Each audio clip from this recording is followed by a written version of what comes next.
Well, guys, I got it warmed up to 46 in here. It was 39 when I came in here. Really been too cold to mess with anything, but I figured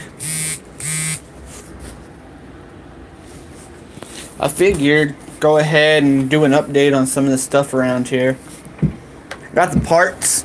Got the part money to order the parts for the Farmall Cub, but I didn't want to go out in the mud and stuff and mess with getting the serial numbers off today. I just threw the horse feed over the fence and went with it. Didn't want to go out there in that mud. With 39 degrees and raining, someone needs to turn on the heat in Texas. We can go with 110 here in Texas, but don't let it get below 50. We freeze to death down here. 110. Y'all want to see what I was working on last week?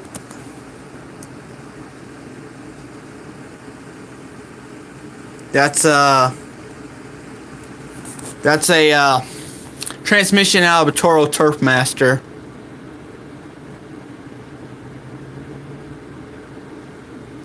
Oh, that's right. You insulated your shop, didn't you, Doug?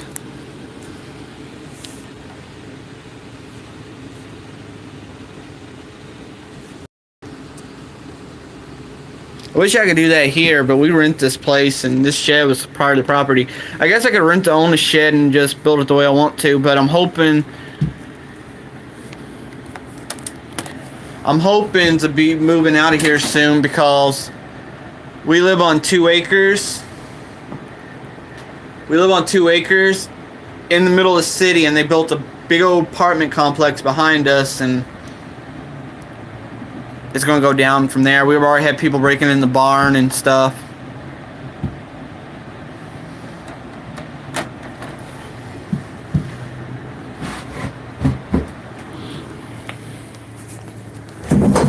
At this, let me just switch the camera around.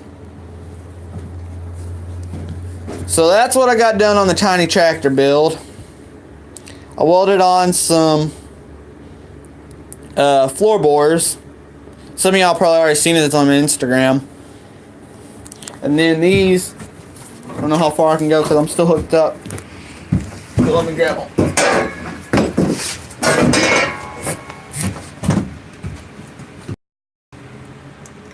Wheels off a walk behind, which should work great.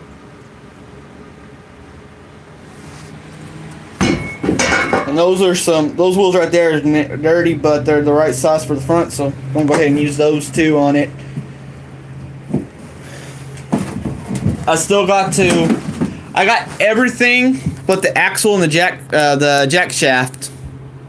So I got it ordered, like I told y'all before. I found it on BMI carts, and then I can just cut it down to the size I need. I got plenty of the gears for the jack shaft.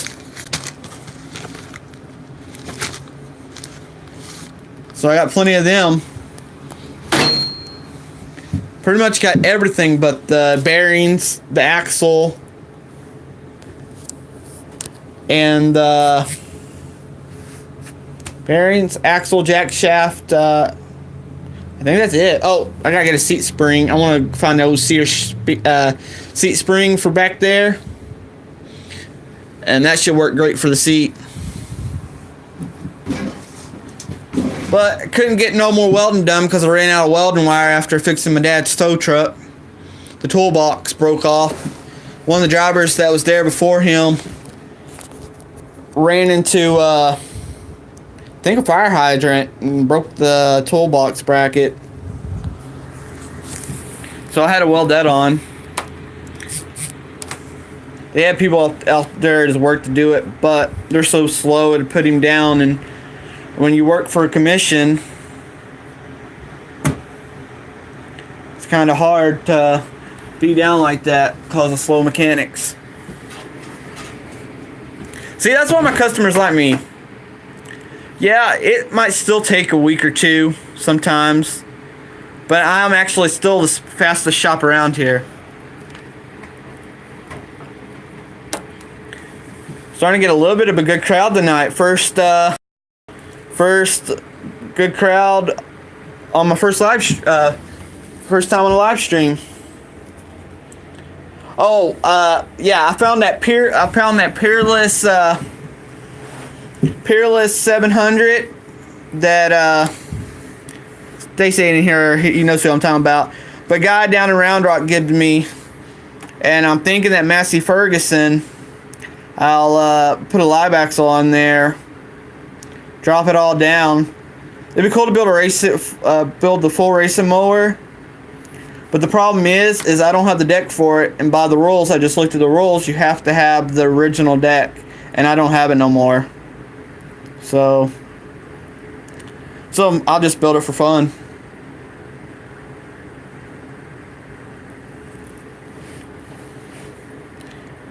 But what I really need to get to, hold on, let me get it uncovered here. I need to get that.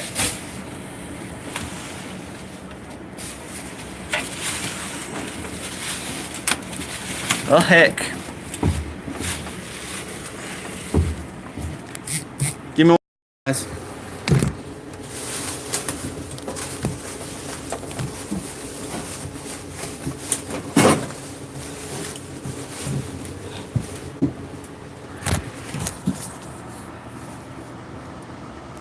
Here we go. That is the K241 for my John Deere 110. I need to get my John Deere sandblast and paint it, but with all this moisture and being cold in Texas, I ain't been able to do it. Tried all winter long, and it's always something happens. It always starts raining. It rained for like 2 or 3 months straight. And this, from what I understand, is kind of a rare feature to find on 110. Was an optional hydraulic lift. It came on that, which is kind of cool. I don't have a mowing deck or a sleep hitch yet, but it'd be cool when I get one. You might know a good place to get an electric motor for this drill press. It got given to me, and the motor is like stuck in reverse. And then when it's finally got out of reverse, the motor just stopped working altogether. I'm stuck using that little drill press over there. I bought it new 7 years ago, and the plastic pulleys are starting to wear out from welding or drilling metal. So I think it's time for upgrade. Yeah, I think that might be what it needs, Nate. But I don't know if I can find it for that. It's some Chinese brand. I don't know if I can find it. It's made a little different than the other motors I've seen.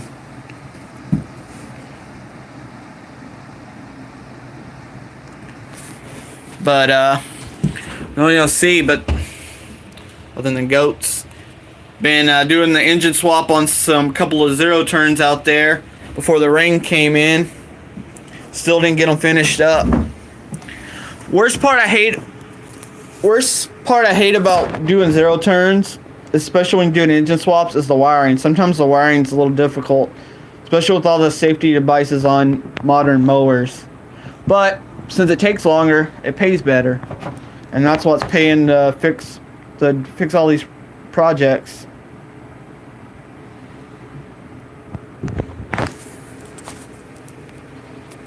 I got my share of motors laying around here.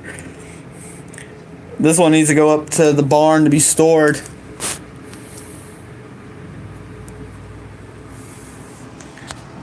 I did the stupid thing is I took that flathead off that walk behind and put an intake on it. Which they're okay motors, but those Nicky carburetors are just a pain. I hate those Nicky carburetors. Sometimes you get a run right, sometimes not. Sometimes they flood and hydro lock your engine. That's just the problem with the Nicky carburetor. I'm pretty sure it's probably those stupid EPA laws these days. They should have stick to making flatheads. Flatheads didn't have as many problems as the OHV engines. First, if they get the carburetor right. What else? Oh, I got a buddy. My buddy's gonna work on all those push mowers I have up there. I just don't have time. I'd rather work on the projects I have and the customers' mowers than work on a bunch of push mowers. So he's gonna fix them up, and we're gonna share some money out of it. And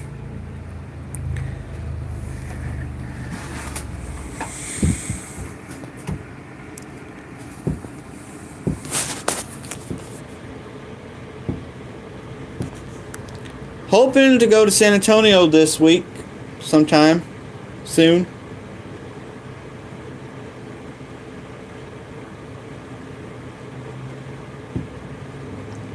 They do, but if you don't, what people don't know about those the Intex is if you don't get the valves lapped or the valves adjusted every so many hours, you start running into issues. That's just kind of part of the servicing on them. But I don't really have as much problem with them as it is if it wasn't for those Nicky carburetors. If they would have went back to Walbro or some company like that and not use those Nicky carburetors. I mean, I don't have issues out of the V-twins. The Intec V-twins, I never have a problem out of their Nicky carburetors. It's just on the single cylinders. It's that stupid O-ring setup. That's why I make sure every customer, even after I fix their carburetors, I put a fuel shut off on them and tell them.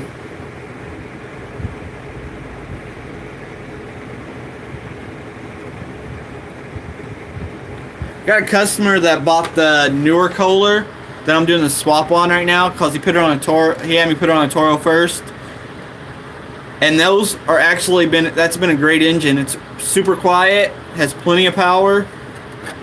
It was, from what I understand, it was meant to replace the Kohler engine that had all the issues. And actually ain't much more than the Predator. I think he got it for a little over $700, so it ain't too much more than the Predator.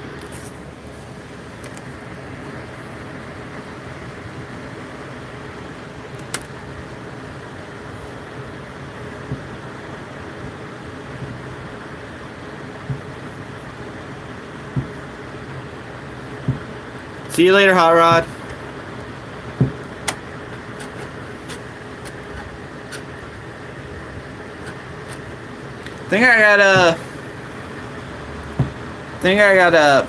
Yeah, I love the colors. There ain't much. I mean, the old flathead Briggs, the big ones, other than the flow jet carburetors, getting them tuned right, they was torqued good. But you can't beat a Kohler.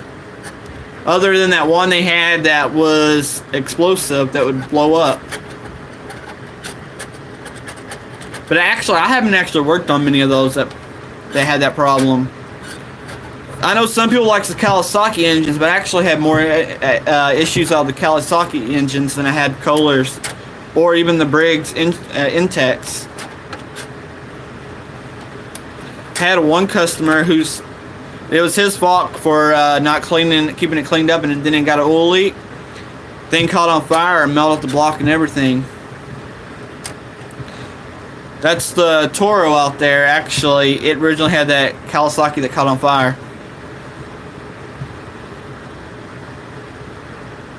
Yeah, you can't beat the opposed twins.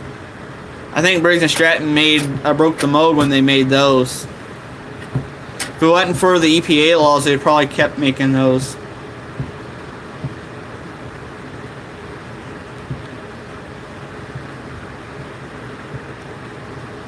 That's one of those engines that you just don't have much problem out of. Easy to work on.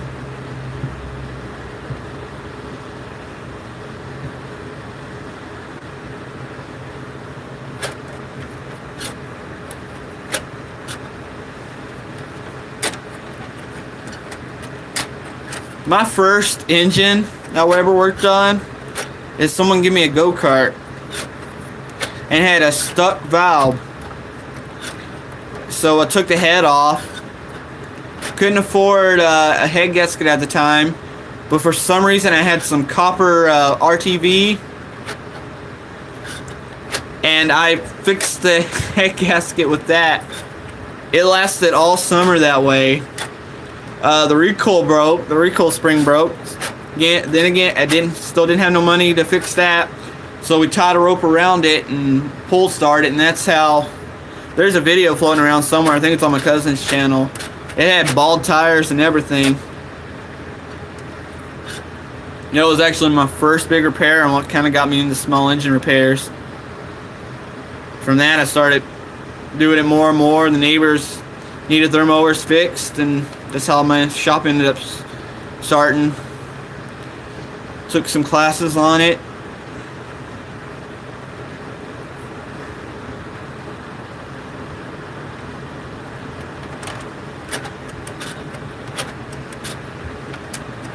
The only problem is here with small engine repairs in Texas where we don't have snow blowers. In the winter time, we just don't got no repairs, so I ain't making no money in the winter time.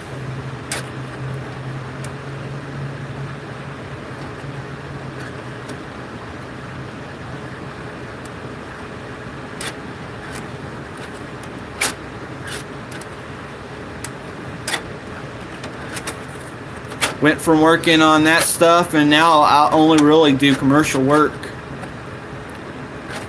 I got probably 3 customers alone that keeps me busy most of the year, and then some other people that comes in. I don't advertise anymore or anything. They keep me busy enough.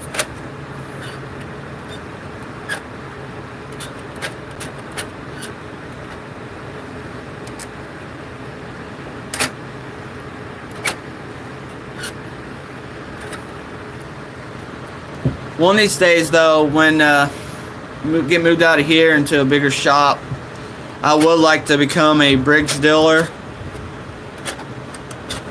and a Kohler dealer.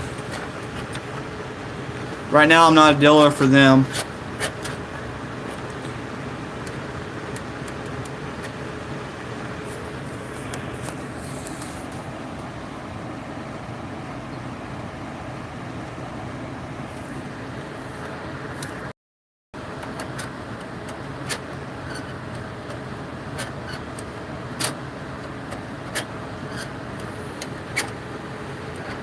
One thing though, I mostly do commercial now, but people from all over the state of Texas brings their garden tractors here to be fixed. There is not many shops that likes those old engines, but I love working on those. I like taking an old engine that ain't ran for 20, 30 years and get it running again. There's no better feeling than that. And you hear it hit finally. Just last year, I had an early 50s Johnson outboard motor here, 2-stroke. That was pretty cool. Couldn't find the flywheel key, and the guy was in a hurry. So we took a half moon one. I took a half moon one, and I took a grinder, and I slowly grinded it down. But I did it a little bit at a time and cooled it down so it didn't ruin it. And it worked great.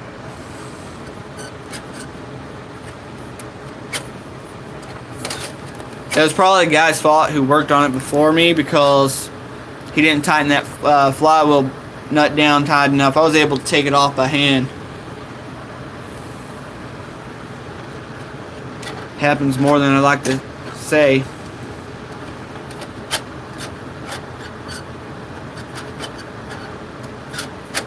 See, I'm different than a lot of people. I like to torque everything to spec. I know a lot of people out there just like to tighten it down by feel, but there is some things that just has to be torqued down to spec. I don't know. Let me turn it around. I don't know if y'all over there. I got the spec sheets up on my wall.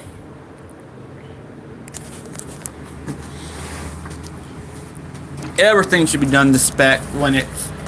I mean, certain things like a carburetor and stuff like that is different, but When you're talking about rods, flywheels, blades, anything that can come off and do some serious damage or destroy the engine, that needs to be torqued down to spec.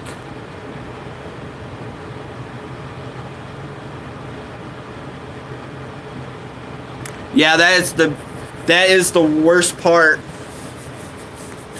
I can look real quick, Nate. I think they told me here I had to keep like 1,000 at a time.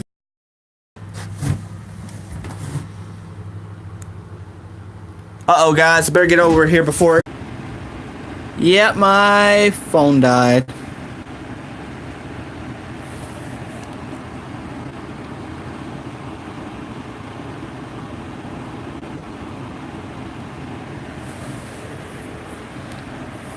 Hope some of y'all guys join me back.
Yeah, that wasn't too fun losing battery power.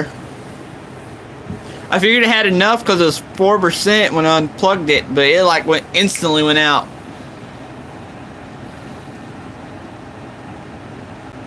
Nate, if you're in here yet, it's 55 foot-pounds.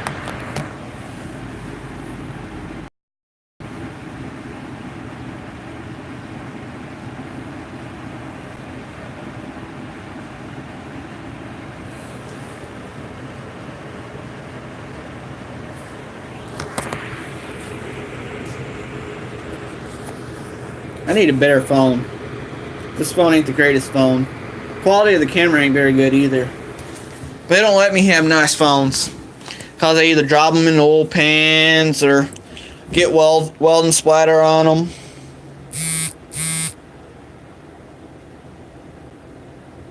So that's why I don't have a nice phone. Of course, I'd rather spend money on tools than $700 phone anyway. That's just crazy.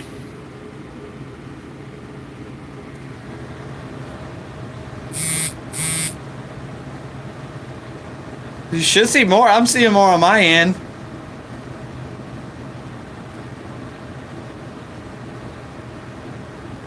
Unless the phone's gone crazy.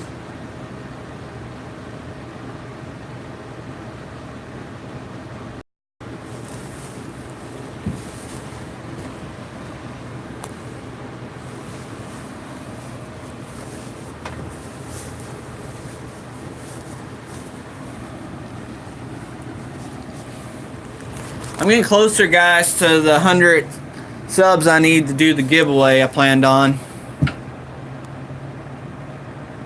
If I get them before Saturday, then I'll do the giveaway Saturday, and I'll be giving away one of these hats I made.